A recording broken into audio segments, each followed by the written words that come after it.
Our next session is gonna be e-government showcases, and I'm pleased to invite the chair of the next session, Mr. Hodge Semakula, Executive Secretary of the East Africa Communications Organization. Mr. Hodge Semakula is the Executive Secretary and CEO of IACO, whose mission is to promote policy harmonization and development of the ICT sector in the 5 East African Community member states. Mr. Semakula is a lawyer by profession and holds an LLM in IT and telecom law and an MA in public administration and management. He has in the last 20 years served as legal counsel to a number of public and private organizations in Uganda. But before that, and before joining IACO in 2012, Mr. Semakula served as legal counsel to the Uganda Communications Commission for 12 years. During this period, he gained ample knowledge and experience in regulation of the ICT sector and contributed to the development of the regulatory and policy framework for the communication sector in Uganda. Ladies and gentlemen, join me in welcoming Mr. Hodge Semakula to the platform to invite the rest of the panelists. Thank you.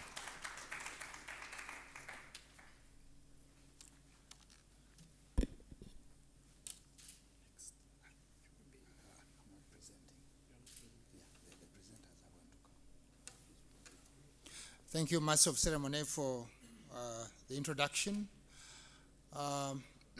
We have to start in the interest of time because we don't want to enter into some other people's session. It is always very unfortunate to chair or present, make a presentation after lunch, but we'll try to keep you attentive and live during this session. Although being a lawyer, we cannot, I don't know how to crack jokes, because in court you can't crack a joke.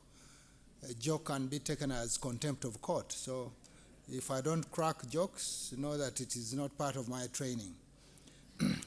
But nonetheless, this session, we are going to continue hearing e-government showcases, country experiences from 3 countries as I will present them. And those who are going to present it, a case study from Cameroon is Mr. Peter Mbegie. I'll be introducing him when he comes. Another one is Paul Kiage from Kenya, and Mr. Victor Malewa is going to share his country experience for Malawi. Without much ado, I want now to invite Mr. Peter Mbegie. But before he comes, Mr. Peter Mbegie is the Director of Strategy and Forecasting, Telecommunication Regulatory Board, the Republic of Cameroon. Mr. Mbegie is currently Director of Strategy and Prospective for the Telecommunications Regulatory Board of Cameroon. He specializes in forming national telecommunication or ICT policies and strategies of regulation and control. Can you join me in welcoming Peter to the podium to come and make his presentation? Thank you.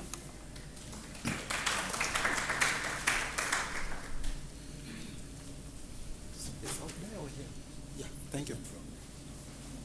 Okay, that's understood. Okay. It's ready?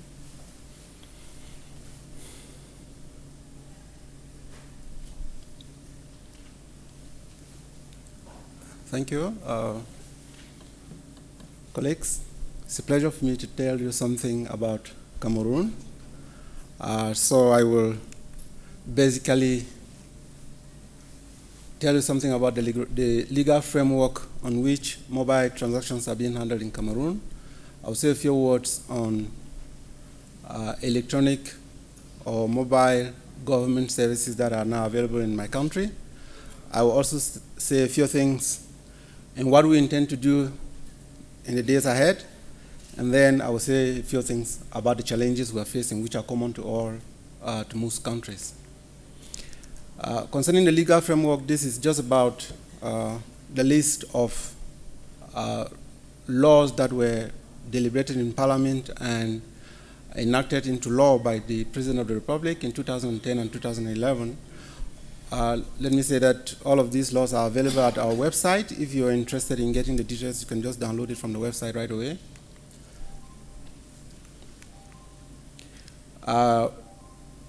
This morning, somebody already talked about the different delivery models for e and mobile government. So I'm not going to talk about it any further. I will only mention that the tools that are available, technologically speaking, today include USSD codes, web and websites, and SMS, and interactive voice, and a list of host of others as you see them. Concerning the different stages of delivery per delivery model, as it is in Cameroon now, that's what I'm going to talk about. I will say a few things about the push services, the list of services available that we can use to dialogue with the government, a few things about the transactional services, and that's it. So concerning information and educational services, basically the push services, already this morning it was mentioned that it's basically something about web presence, basically static information that is displayed in terms of web pages. And it's common to most of the government agencies. That's what you're going to find in all the government agencies in Cameroon. The only problem is that, okay, thank you. The only problem is that the speed at which the information is being updated is very slow. Sometimes events occur and they are not upgraded immediately. Concerning the interactive services, the services that allow you to dialogue with the government, the tools are basically through, you do that basically through email, USSD codes, and SMS, and so on, and a few dialogue boxes that are made available on the websites of some of the agencies. The use of social media is still very low, more so because I think, I may be wrong, but I think there's a generation problem. Only the younger people tend to be more interested in these services. The elderly are a little bit, for one reason or the other, seem to fear social media or even go for electronic communications. As it is, what generally happens, the way the things happen is that you download an application from an online store, or you can do that either through the internet, or you use USSD codes, and you have that installed on your terminal device. You can then create an account, but you need to go to one of the service points. There are about more than 2,000 in the country already available, and then you deposit cash, physical cash, into an account there, which corresponds to the account that you created using one of the apps that you downloaded. Once that money is deposited into the account, you can log into the account, authenticate yourself, and then begin to do account-to-account transfers. These account-to-account transfers actually correspond to whatever you're buying or selling. That's it. It's as simple as that. You can then pay all other bills. You can pay your utility bills. You can pay taxes. You can do. You can even withdraw cash. You can do all sorts of things that require that require this kind of transaction. For now, there are 2 mobile companies that have these services available, and I'm also happy to announce that of the 4 mobile companies in Cameroon, 3 already have 4G licenses. That was done just on the 15th of this month. It's no long when that upgrade was done. And the different services I was saying, which allow you, where you can actually go and deposit the money and then proceed with online transactions. They are basically financial institutions like banks, cooperatives, which are the kind of institutions that do financial transfers, as well as the service points of some of the operators, and post offices as well. So if you're in Cameroon, there are things you can get online. For instance, some of the exams results. You can actually log on and get some exams results. You can pay your utility bills, water, airtime, electricity, and so on. And you can pay university fees and get some allowances, or even register for public examinations, like there was a case recently for recruitment into the police force and into the army. At the Douala International Terminal, at the seaport, you can actually pay your custom duties and clearances there at the port using these online services. You can also contribute to the national insurance policy through this particular kind of means. You can pay, as I already said, you pay registration and examination fees. One exciting application is that of is a G2E application where the government personnel can actually access online what is happening to their files and so on. That application is up and running. Now in the days ahead, because there's what I've said seems to look good, but there's still a lot of things that need to be done. We need to further enable the policy environment. For now, somebody raised a question a short while ago concerning the data protection in the cloud. That's an issue, it's a big issue, and we intend to come up with a specific law on data protection that will handle all the different cases that we've worked on and identify as problems. We also need to finalize the postal law to govern the physical delivery once you've passed the transaction online. And then also create a convergent regulator for post and electronic communications. So now the Telecommunications Regulatory Board handles electronic communications as the regulator, and a department in the ministry in charge of post and telecommunications handles postal regulation. So we intend to put that together so that it's a single regulator that handles all of that. We intend to further enable the institutional environment by empowering the National Agency for Information and Communication Technology to systematically audit all the apps for conformity, because when you purchase an apps online, the apps, it's got to fulfill certain conditions, both security and otherwise, as per the domain expert in which the application is developed.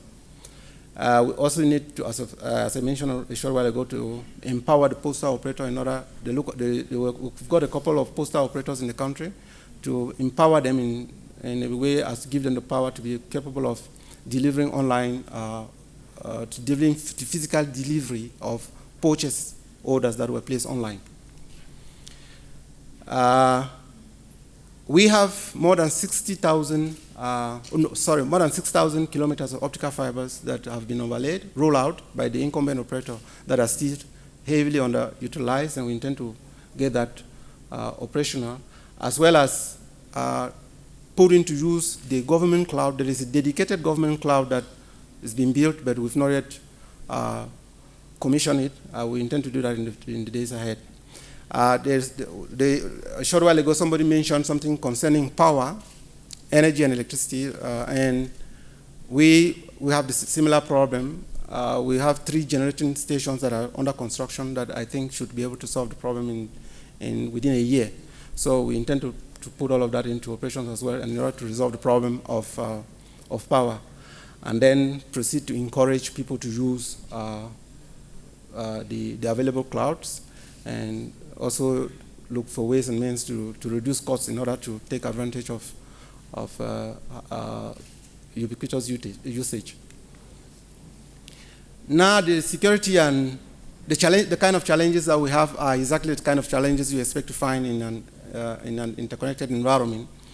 There are problems related to bandwidth, which we think bandwidth costs, which we think are gradually going to be resolved, because in fact they are actually going down. They've gone down a lot this time around, and especially within the last few days, when we dish out concessions, 4G concessions to the operators. And of course, cyber criminality is on the rise. It's something that we need to tackle. These are challenges that we're facing. There's some kind of distrust in the use of mobile and electronic payment systems, especially by the elderly persons. I don't know why there's that kind of difficulty, but there is a need to encourage people to use these services. Secondly, or thirdly, fourthly rather, there is a need to resolve the issue of institutional and individual capacity to use the apps. Not a lot of people know how to use these applications, especially when when they're being updated most of the time, as is the case. And problems related to energy supply and access to appropriate terminals is still an issue. The smartphones are still very expensive, and we intend to look for a way of consolidated purchase. Maybe if it works, maybe the public purchase system could actually handle the purchase of the smartphones and make it available to everybody. I hope it works that way. We're actually hoping it works that way. And then to actually audit all the apps and be assured that an app functions as per the legal provisions in the domain in which the app was developed. You need to have somebody who knows how to do an audit, and you empower the person to do that. And there's a National Agency for Information and Communication Technologies that is charged with that mission. And in the days ahead, we hope to give them the right training through certifications in the different, more specifically in the PKI, to allow them, PKI security infrastructure, to allow them to be able to do the job and do it correctly. Thank you very much. That's all I had to say. Thank you very much.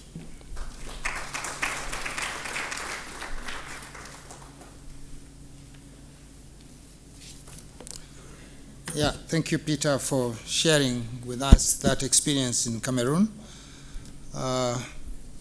Briefly, Peter highlighted the legal framework supporting electronic payments and e-government. He highlighted also the e-government delivery models and the kind of financial transaction services offered and the type of service providers. He talked about the transaction services offered, yes. He also highlighted the infrastructure which is supporting e-government and the financial transactions services, and also took us through the challenges which ranged from capacity, cost of bandwidth, energy challenges, and low digital literacy, and many others. Thank you very much, Peter. Can I now invite Mr. Paul Kiage to come, but before he comes,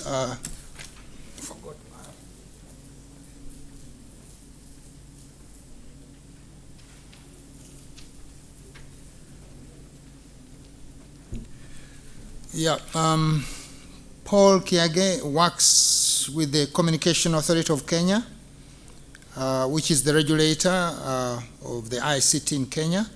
He is a manager in charge of projects, monitoring, and evaluation. And for the last 4 years, he has managed and evaluated universal service projects in Kenya. He is, by profession, a qualified population scientist and statistician, for that matter, with extensive monitoring and evaluation experience in development projects, performance monitoring and evaluation spanning over 12 years. He has acquired practical experience in project development and implementation management through working with local, regional organizations as well as the continental bodies like the African Union and many others. His central area of expertise are projects design, data analysis, capacity building, and monitoring and evaluation development-oriented projects. Can I now invite Paul Kiage to come and share his experience of Kenya with us. And let's welcome him, please, with a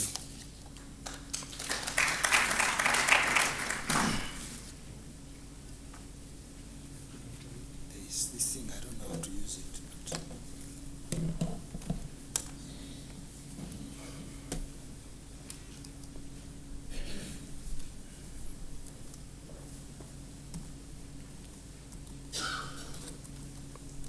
Cannot be able to read from there.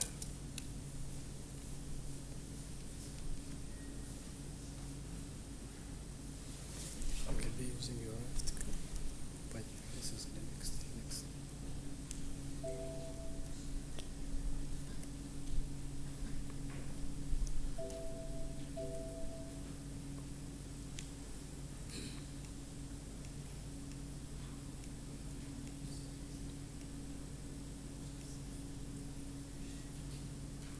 Good afternoon. My name is Paul Kiage. I work for the Communications Authority of Kenya, as you've been told. I'm here to present to you some of the e-government initiatives that are going on in Kenya. Sorry.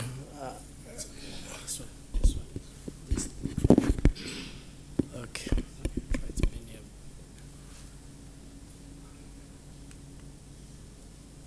Among the flagships that I would want to highlight for this forum is the Huduma Center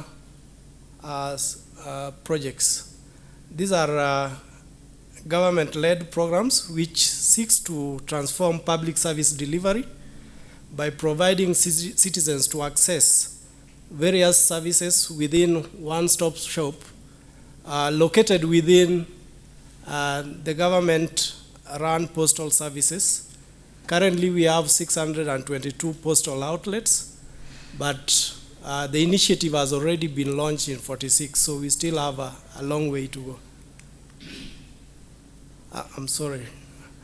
The Huduma initiative is being run under two platforms, one of which is the e-Huduma, which is on a web portal providing services online, and the other one is the Huduma, whereby you can access these government services through your mobile phone. In summary, a number of initiatives that, I'm sorry, I'm using I don't know whether you can help me. Among the services that are being available within the Huduma centers are the electronic tax payments. You can pay your stamp duty for lands within the Huduma centers. You can also replace your lost national ID card, or you can also report corruption-related incidences to the Anti-Corruption Authority in Kenya. You can also renew your driving license or seek a new one through these Huduma centers. And then you can also follow up on your pension claims within the Huduma centers. And lastly is the processing of police abstracts and reporting complaints also related to corruption through the Ombudsman's office. We also have the cashless payment system within the Huduma centers. And I'm sorry, not within the Huduma centers, but within the public transport system, whereby the National Transport Safety Authority has issued regulations to all public transport vehicles to use the cashless payment system. And this has been found that if implemented, will reduce corruption in that industry by about 30%. And it will also enable the government now to enhance its ability to capture tax income from the public transport, which was initially never the case. We currently have about 20,000 public transport systems within the country.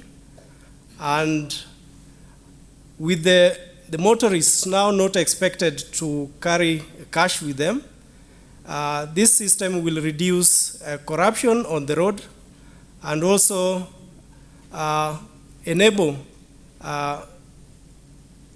the passengers not to carry cash with them, because you can make your payments through this system on a mobile platform, mobile money platform, or using major international credit cards payments. How does it work?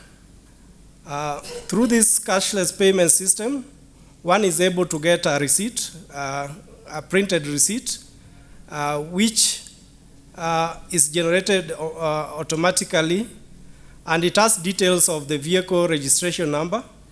It has also the name of the conductor, and the route which he or she is plying. So it gives you a number of details to enable you make your transport. We also have digital payments as one of the e-government services, where banks have been able to allow for internet and mobile banking services and real-time cash settlement or check truncations. And there is also the digital payments, which this digital payments has reduced the rate of cash robberies within the country, as people don't carry cash with them. And then the mobile money system that is highly used in the country has also enabled people to transact. And currently we have 27.4 million Kenyans using mobile money platforms, which yields a penetration level of about 66.8%. On a daily basis, it is estimated that about 60 million US dollars is transacted through this platform, which translates to about 1.8 billion US dollars money being transacted every month through this platform. Other digital services being offered within the countries include the payments through the SACCOs, then there is the loan transactions, and then the people in diaspora are able to also transfer cash from wherever they are back to their families in Kenya. Also part of the digital services or e-government services are the big data, which are hosted on the portal as shown therein. This enables citizens to access national census data, demographic health survey data, and other government expenditures, and also including parliamentary proceedings on a daily basis wherever they occur. So the citizens are able to follow all these proceedings as they are happening within the parliament, and this improves transparency.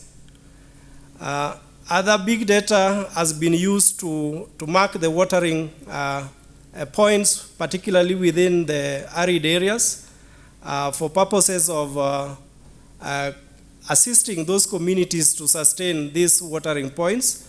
And this platform has enabled 8,000 watering points to be covered and spread across 8 counties within Kenya. We have also been able to electronically disseminate Kenya Certificate of Primary Education and Kenya Certificate of Secondary Education exam results online to all students wherever they are, thus making it easy for parents wherever they are located to access exam results for their kids. Also related to the e-government services are the digital literacy. And through the economic stimulus package, the government has been able to equip over 2,000 public secondary schools with the ICT services, including connectivity to a number of schools at a cost of Kenya shillings 14.7 billion. The government has also worked in digitizing the curriculum, both at secondary school level and primary school level, through partnership with the Kenya Institute of Curriculum Development. Also under digital literacy is the Kenya Educational Network program, which is an educational platform which brings about 30 universities in Kenya together, together with their satellite campuses to be connected to high-speed broadband connectivity. On average, this has increased internet bandwidth per 1,000 students from 0.43 megabytes per second to 4.1 megabytes per second, thus yielding about 10-fold increase, which is attributed to the drop in the cost of internet connectivity from about what it used to be at 2,300 US dollars per month to about what it is currently of about 160 US dollars per month. In conclusion, e-government services has enabled the country to achieve a number of things. Among these are multiple services via single window access, and it has also led to increased efficiency and effectiveness in delivery of government services. It has also promoted productivity and fast turnaround in time in processing procurement activities. It has also encouraged both the citizens and the government to participate on a number of services, and this improves transparency, accountability, and timely decision making.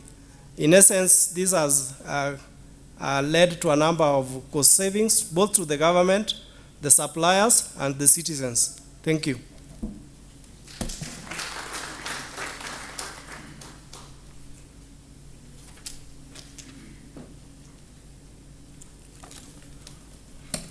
I want to thank Paul for sharing with us that experience of how e-government and adoption of ICTs has benefited or improved the welfare of citizens in Kenya through, for example, the Huduma centers, which facilitate public service delivery to citizens, and through the cashless fare system, which is being used now by matatus or public transport in Kenya. And also, he highlighted the digital payment services, which has enhanced financial inclusion in the country. He also highlighted the big data, which now enables citizens to access public data and important government data, but also talked about the Kenya Education Network, which I liked, which is intended to support digital literacy and connectivity, which, as we saw earlier, are barriers to enhancing e-government. And at the end, he shared with us the benefits or the impact of e-government on to the public. So I want to thank you, Paul, for sharing with us that experience, which has been very enriching. Next, we are going to hear the experience of Malawi. And to make a brief presentation is Victor Malewa, who is a Deputy Director, Department of E-Government, Minister of Information, Tourism and Culture from Malawi. He's a computer scientist by training.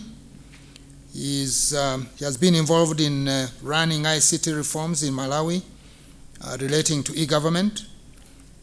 Previously, he was head of IT for implementation of, I think this is IFMIS.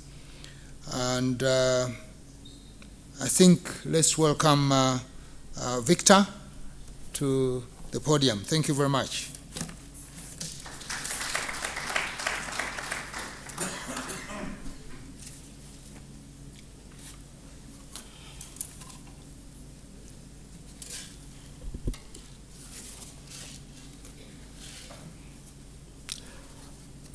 I want to share with you, is it on? I want to share with you our attempt at giving e-services to the citizens as well as to the world. The Department of Immigration is in the process of automating the border control visa issuance system, which is still manual. All you get at the moment is from the website, you get the forms, you fill manually, and then you go to the embassy where we are nearest represented, and you make your manual representation and processes. The idea is to enable visitors from their homes to apply for visa. From the application, they are able to know whether they are allowed to come to Malawi without visas or that they need to get some visa processes. I think finally, basically, we have a few modules that I would like to take you through. We have the online visa application and submission. There's the online visa tracking system, online visa payment records, online visa verification, visa vetting, and then visa approvals and reports. Then you have the technical requirements that are required to run the the application, a computer, internet browser, and internet. The system is easy to use and requires simple instructions. I think that's the website for the visa application, and then you get that how to apply. After you have submitted your details, you enter as guest with password as guest, and then you submit. After the submission, you fill out all the necessary fields, and then you submit your application. After you have submitted your application, then there is information regarding visa payment. I think visa payment essentially either is going to be paid at the Malawi embassy in respective countries or maybe at the border point of entry. For new applications, those are the details that are required.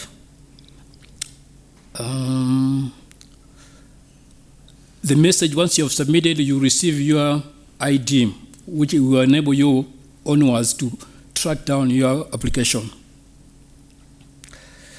After you have submitted your application, then there will be visa tracking, which allows the user, the potential visitor, to be able to track the status of his application. And then there's visa verification, which allows each application to be processed as approved or rejected or is under being processed. After you have submitted, the visa application is sent to headquarters for vetting, that is in Malawi. After the visa has been vetted, you receive approvals or reports from the system.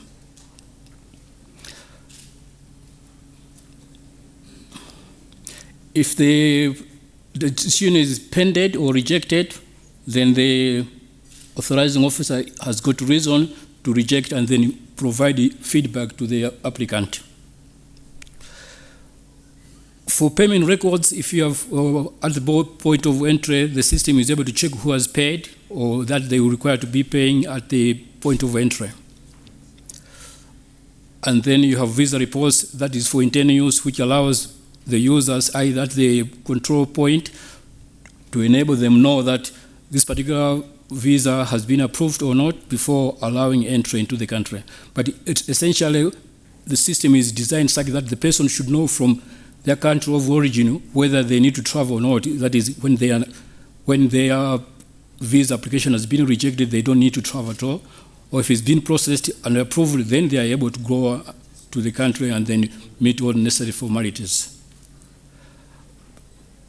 I think some of the information on reporting is basically for internal use, but basically in general, that's what the system provides for.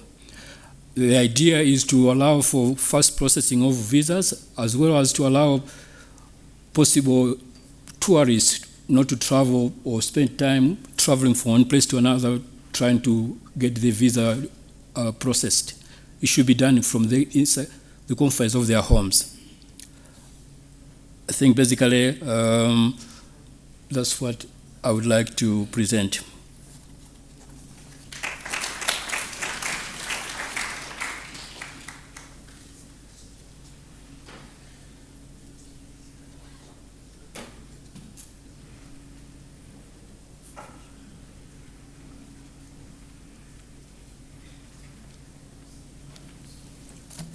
Yeah, I want to thank again Mr. Victor Malewa for sharing with us that experience on e-government services, specifically relating to online visa application and payment systems and use of central data. May I now invite the three presenters, that is Paul Kiage, Peter Bengie, and Victor Malewa, to come up here for the question and answer session.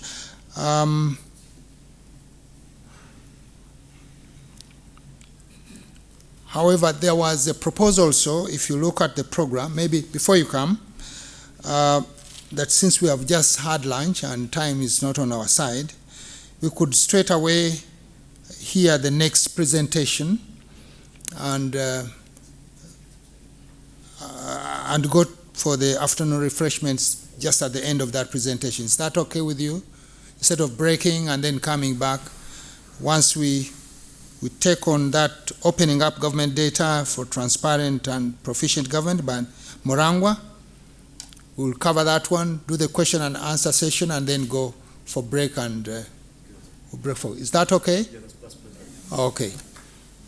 Then, if that is the case, can I invite Mr. Morangwa to come and make his... Mr. Morangwa, I don't have his bio, but he's the Director General, National Institute of Statistics, Republic of Rwanda.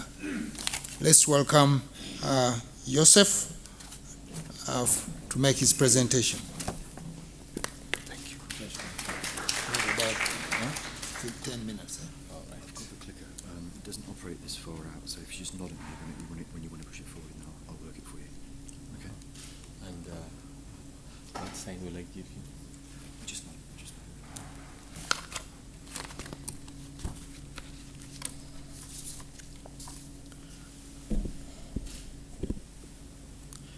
Yeah, thank you very much. The timing is not very strategic.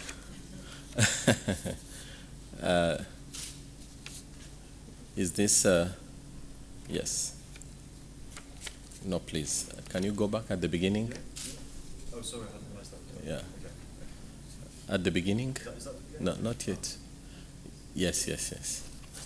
The time is not very strategic. I'll try to be very quick.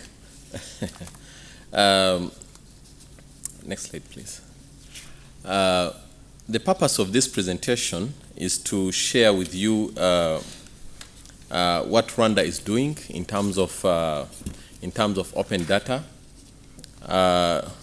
We started working on open data a long time ago, and it's a long process. I'll take you through this, but mainly I'll focus on the imperatives, the component, what can be open, what can't be open, the impact, the value chain, the current situation in Rwanda vis-a-vis legislation, and what we are planning going forward. Next slide, please. The imperatives of open data are very broad.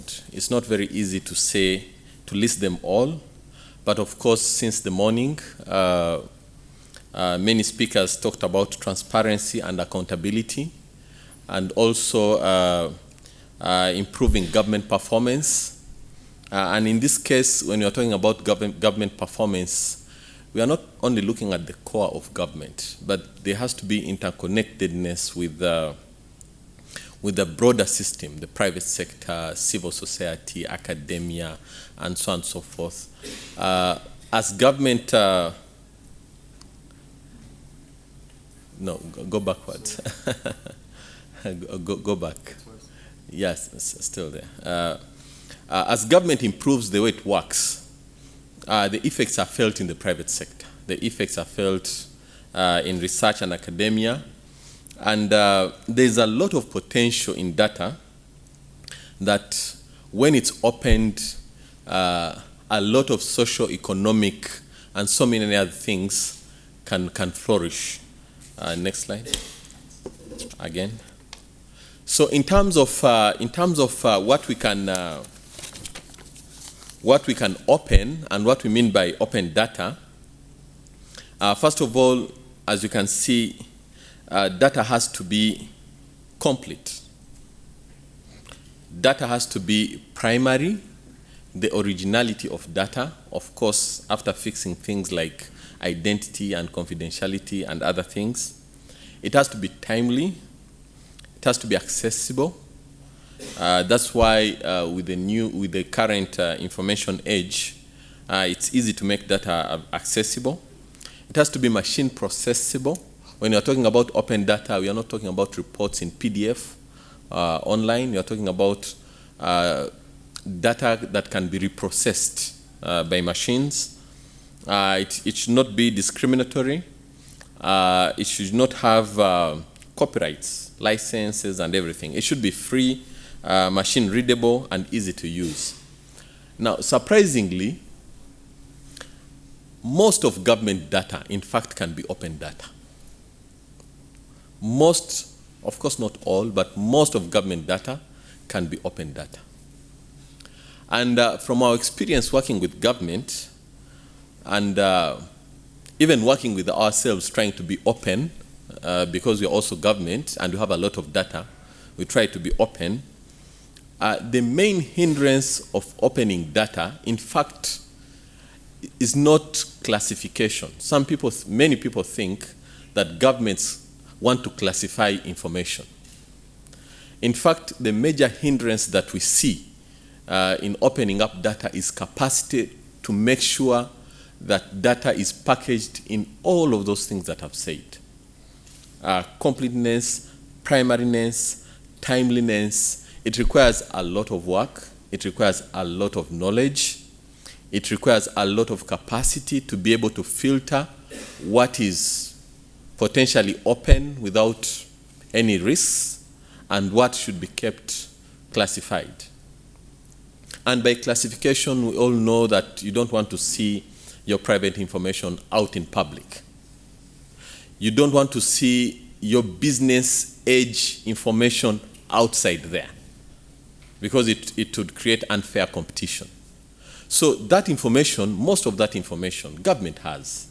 But it's the responsibility of government to make sure that it doesn't compromise things that will allow competition, will allow development, will mitigate risks out there, especially in terms of identity, and then give out everything else that is useful for the wider public to make good use of. Now, as I said before, what government can give is actually a lot, and what can be classified is actually very little. That's what that slide shows. But because it's very complicated, capacity-wise, time-wise, you need a lot of time investment to make sure your data is open. And with the scarcities of human resources and everything, especially in the public domain, as days go by, you realize that the staffing in institutions are struggling to do their routine jobs while data is piling up. They don't have enough time to deal with what they have to deal with on a daily basis, and therefore they can't make time to invest and make data open.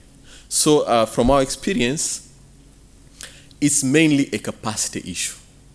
Although there might be other issues, but the bulk of the problem is a capacity issue to open up data. Next slide. Again. But when data is opened, the impact is big. The impact is big. I'm sure by the fact that you're here, you have a sense of what that impact could be. But of course, as was said in the morning, accountability and transparency, citizen participation and engagement, empowered civil servants.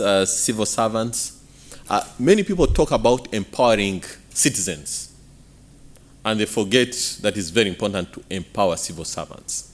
Empowering civil servants with knowledge, with what is happening elsewhere, with what works and what doesn't work. In the morning, the Honorable Minister, Rwanda, said that it's unwise to try to reinvent the wheel, to try learning your own lessons. Why don't you learn from other people's lessons? And he made a very good statement, because he said, in fact, they've already paid for those lessons. So you're getting those lessons for free. They've tried out things, they have failed. Failing comes with a lot of cost, and they've already paid for that cost. They've done things, they've succeeded after investing a lot, and all that information is there. Now, if there is open government data, civil servants can pick lessons from where things work and where things don't work, and then minimize their risks or their costs of getting things done. So empowering civil servants is a very big benefit of opening up data. There could be a lot of innovation and efficiency in government, but also elsewhere. But the most important thing is the value for the wider economy. Information, the good thing about information, apart from in certain cases, but information can yield a lot of innovation, and that innovation yield more innovation. The sky is the limit. The multiplication factor, I don't know the mathematics, but the multiplication factor can be so much in terms of opening up data. And of course, government, citizens, civil society, private sector, academia, so many people can benefit from this. Next slide, please. Next again. And the chain of data, of course, there is generation, processing and aggregating, distribution and delivery, but the use component is the most important component. Now, unfortunately, many people spend a lot of energy generating, processing, aggregating, disseminating, and in fact, we see there's less energy put into use of data. Yet it's the most important component. But of course, you can't get to that point without doing the first points. So the purpose of this slide is to emphasize the use of data, and of course, for data to be used, it has to be open and accessible, and that's the purpose of this presentation altogether. Next slide, again. In Rwanda, the legal framework is very strong. There is an access to information law that guarantees access to almost all information, especially journalists and everyone who wants information, apart from very little classified information. There's the law governing statistics activities in Rwanda. This law also provides for making data available, of course, with very strong confidentiality clauses and other clauses that safeguard the limitations of opening up data. But most of our data, especially official government statistics data, should be open. Then there's the records and archives management policy. So Rwanda is already positioned well to open up data. The legal framework is good enough, and the checks and balances have been put in place. In Rwanda, next slide. In Rwanda, we are looking at a situation in the near future, in the medium term. NSR means National Institute of Statistics of Rwanda, where we'll have a National Institute of Statistics of Rwanda coordinating with all government institutions, making sure that all data that is potentially available is actually available. The data should be communicating with each other, and the messages should be used for development. It's a very complex and ambitious aim, but we started, as I told you, we started almost 8 years ago, and we think the progress is good. And to give you a feel of how important that is, for example, we know the Ministry of Labor has information. The Ministry of Education has information. The Ministry of Commerce has information. If this information is isolated, you miss very strong policy information for example, what to train. What information should the Ministry of Education use to train people that finally will be relevant to the labor market? Very important pieces of information that will not be useful unless brought together. So this is our ambition. Next slide. We've been working on this for about 8 years. We started with a 5-year strategy in 2009. We called it the first national strategy for developing statistics. We ran through until June of last year. And last year, September, the government of Rwanda approved another 5-year strategy that will take us until 2018-19 to strengthen the statistics fabric of Rwanda, and most important, make sure the data is available, open, and useful. So far, we think we are making good progress, but we think the road ahead is still very long. Rome was not built in one day. We hope to do a 3rd strategy and a 4th strategy, and so on and so forth. Next. That is our website. Our website has a lot of open data to the tune of simple tools like Excel. You can have that data on our website.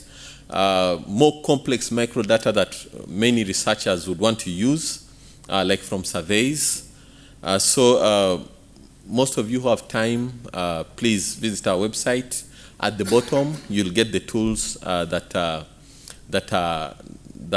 make access to our open data easy. Next slide. We've been engaging so many stakeholders in use of data, and we've been very impressed. We've engaged many producers and users. We've engaged journalists. We've engaged students, and this is one of our engagement exercises. Every year we have a competition, on infographics competition. All higher learning institutions of Rwanda participate. They use our open data to do analysis beyond the analysis that we've done. And we've been very impressed, especially with students. Students are very brilliant. We have very good gifts for winning teams. And we work with so many partners, development partners, and in government and universities. It's about the 4th time. Last year was about the 4th time we were doing this competition, and every year the standards are higher and higher. So we think the more we make data open, especially in government, the more we can get people using the data. And down the road, we should be seeing a lot of benefits from that. Way forward. We want to continue identifying with many line ministries and agencies, high value, high impact data that we can make open, especially in education, in commerce, in labor, and so on and so forth. One thing is very important. We want to make sure before data is open, the quality should be of very high standards. We are working on that with many of our partners. But most importantly, we want to foster demand and use of open data. And that is the most important thing. For your information, if there's no demand for data, we don't have work to do in the National Institute of Statistics. And in fact, we can easily get jobless. So please, we want people to demand more data.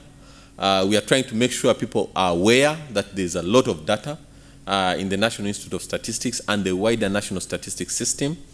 So please take the message forward. Please demand for the data. Please encourage everyone else to demand for the data.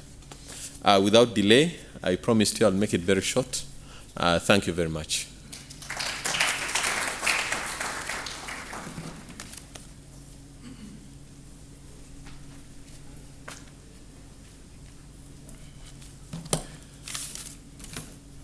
Thank you very much, Mr. Murangwa, for those insights on the issue of open data. I think you brought about another dimension about collecting, managing, and ensuring usage of government data. And in his presentation, he highlighted the imperatives for open data. I also talked about the principles on open data, government data. He also highlighted or informed us about the beneficiaries and also the impact of open data, which includes accountability, empowering of civil servants, and enhancing citizen participation. Joseph also talked about data life cycle. He briefed us about the Rwanda legal and policy framework on access to information. He also told us the institutional framework and the coordination mechanism relating to data management. And he also talked about the national strategy for development of statistics, which is now the broader plan for managing and developing national statistics. Last but not least, he talked about the stakeholders and their engagement and the experience they have got out of that. And he also told us the way forward in terms of aiming at identifying high-value impact data and ensuring quality of data, and lastly, fostering demand for data, because as he said, if you have this resource and it's not being used, then it is useless. Thank you very much, Mr. Murangwa, for those insights. May I now invite Mr. Peter Mbengei, Mr. Paul Kiage, Victor Malewa, and Mr. Murangwa to come up here for the question and answer session, which we'll do briefly before we break.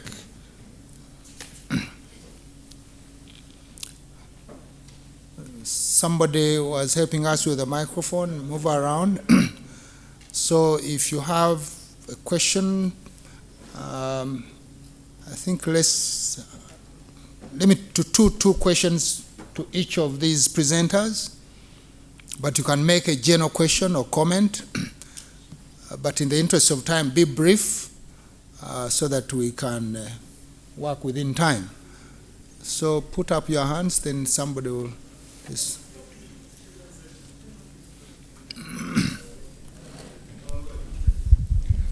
Thank you. My name is, again, Andrew Ijambo.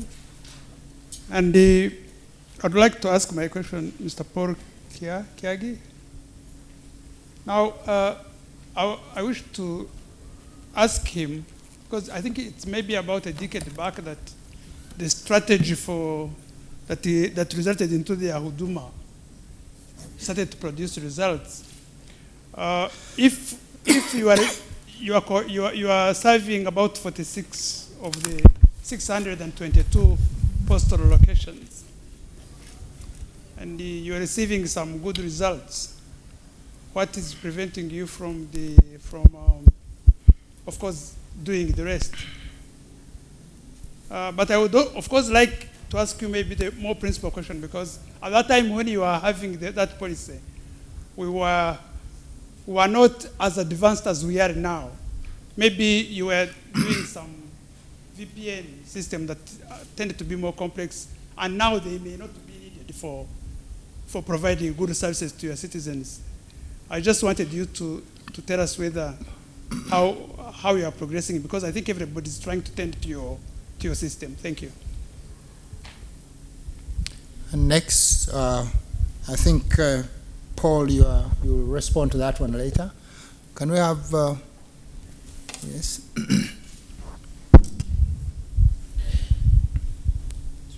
Thank you. Mark Romba from RDB. My question goes to the statistic DG Rwanda. Samarangwa. Yeah. Whenever I hear about open data, and you mention that almost all government data can be open, but I always wonder: is there such thing as opening too much? If you can, I can rephrase that question if it's ambiguous. But is there some such thing as opening too much, or in other words, can data be used in an unintended way, in a malicious way, or just always wonder about that? Thank you. Thank you. Mr. Maranga, you answer that question relating to balancing the two objectives or interests, that is allowing access, but at the same time protecting the interests of government and individuals. Can we have one other question or two before they can respond? Okay, if there is none for now, Paul, you can respond to the question on Huduma Center operations.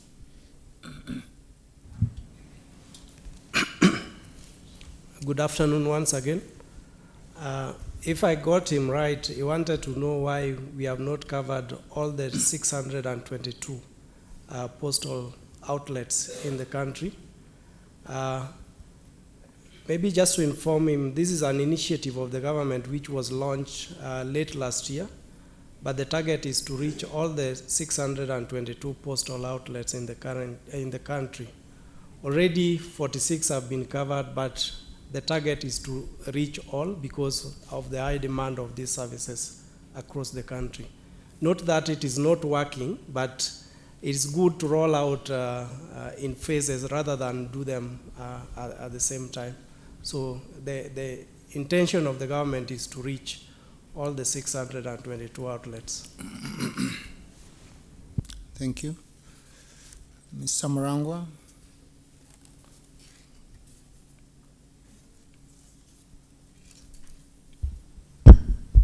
Yeah, thank you very much. It's a very good question. I wouldn't say there is opening up too much. I wouldn't use that phrase. Instead, I would use opening what should be opened.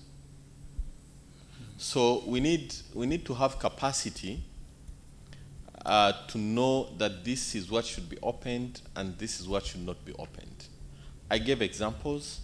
We should not open up information that will breach identities of people and institutions unnecessarily, especially business institutions and so on and so forth. That we should not open. All governments have the right, all governments have the right to assess which information should be classified and which information should not be classified. Now, that should be done as well.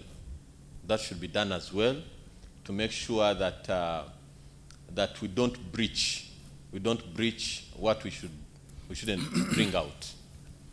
But that said, most of government information, in fact, don't fall in the classification, the classified information, or identity information. There is a lot of information that does not fall into those categories. It's the bulk of the information.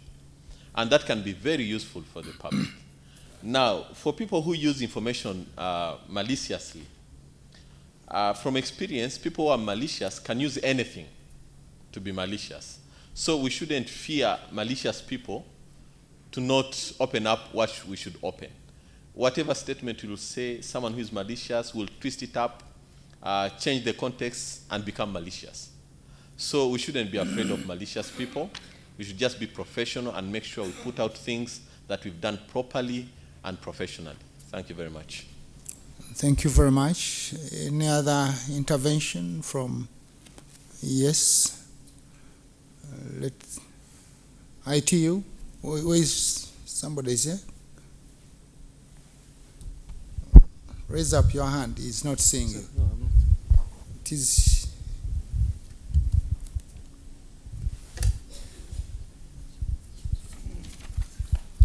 Yes, thank you, moderator. Just to supplement the DG of Statistics, is it because you can kill someone with a knife and we will impeach selling knives in the shops?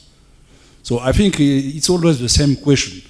And to say, okay, you cannot stay behind the development and the progress because you are fearing malicious or fraud or things like that. So there's a set of laws in each cyber security and fighting against cyber terrorism and cyber crime, a set of laws. You have three main major components. You have the cyber security general environment, you have the electronic transactions, and we have data protection. And in this set of laws, the laws concerning the data protections, has all the measurements registered in order to fight what you are fearing here.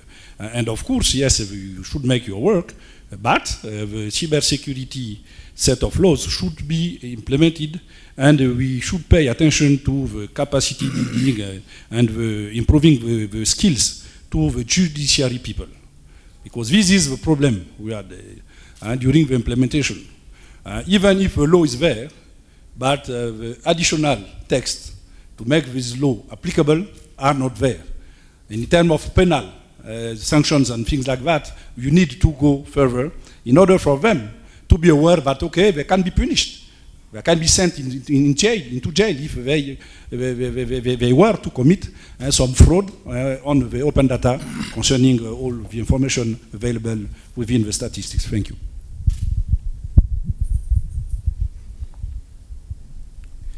Okay, thank you very much for that intervention from ITU. Yes, Professor. Yes, thank you very much. My name is Bob Akello.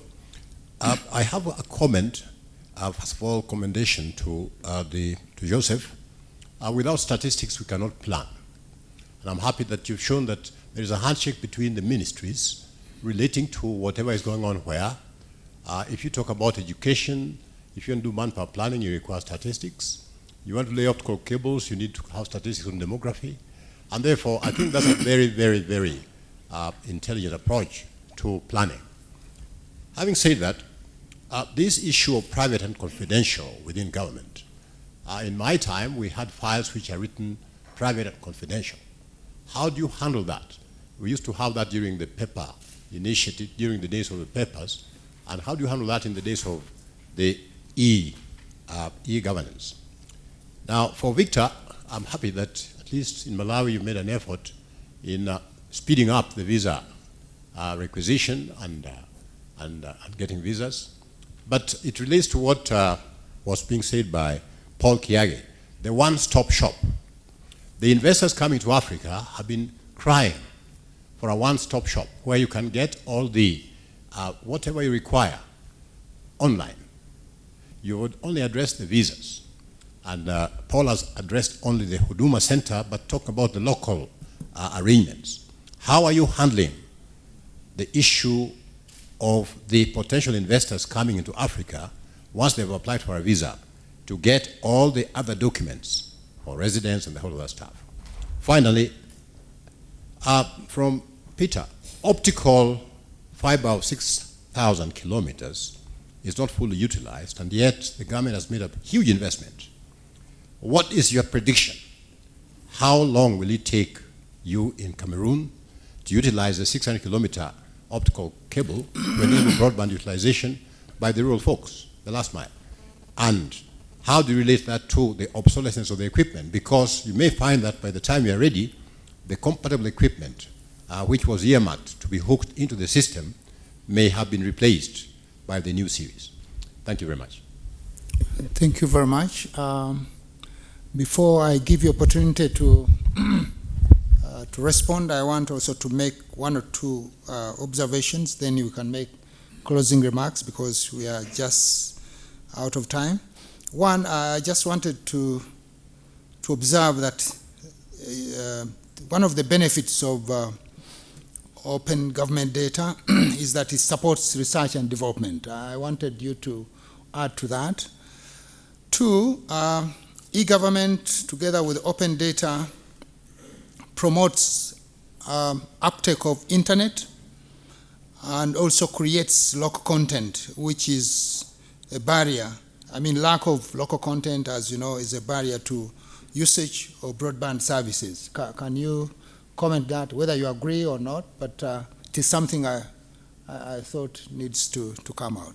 Okay, each one of you can make a comment, starting with Peter, and then we move that way. Just a closing remarks, and then we close this session.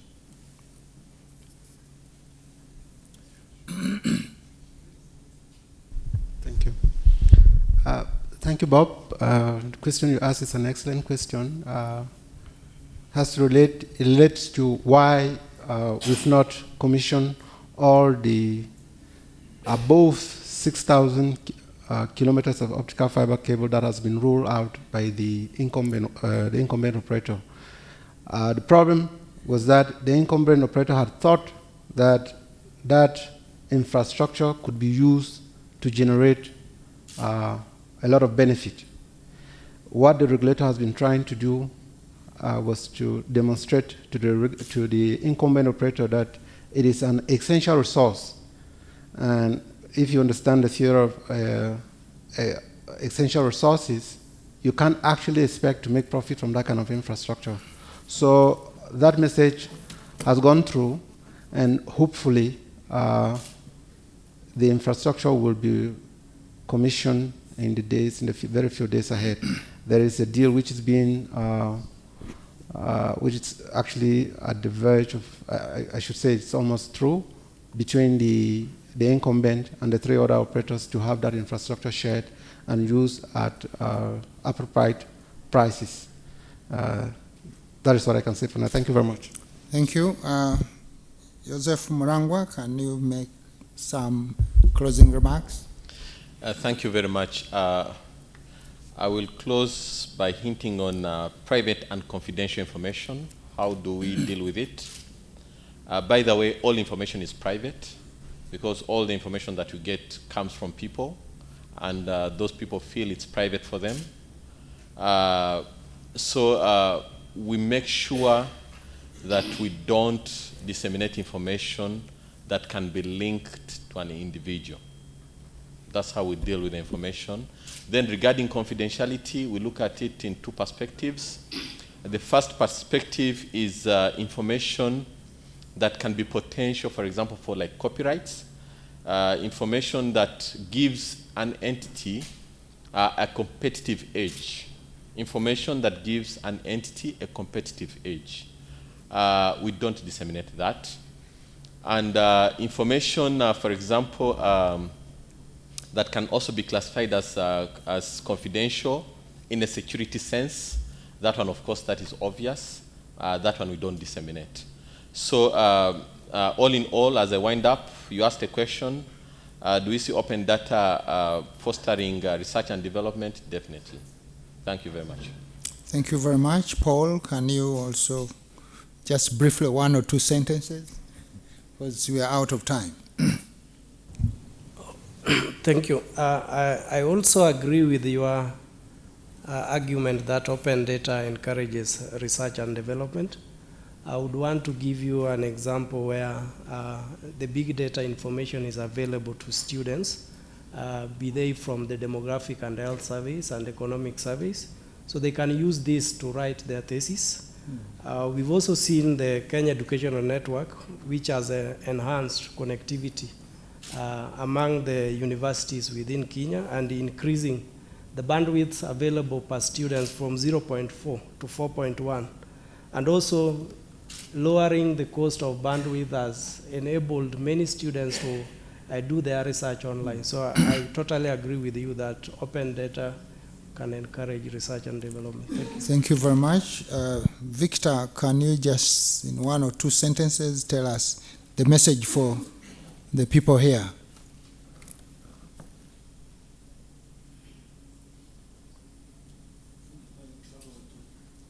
Yeah. Okay.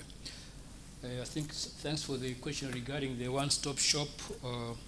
Currently with the reform agenda in the country, the one-stop shop has been established and it's operating from one building. But I think this particular visa application system is supposed to support that in the sense that before the investor can visit and establish a business, he needs to be allowed to come into the country. So the visa application system is like supporting to the initiative on the one-stop shop. Thank you. Thank you very much. Ladies and gentlemen, I want you to join me in thanking the presenters, the 4 presenters, for sharing with us their experiences and lessons. And I believe we can join our hands in thanking them.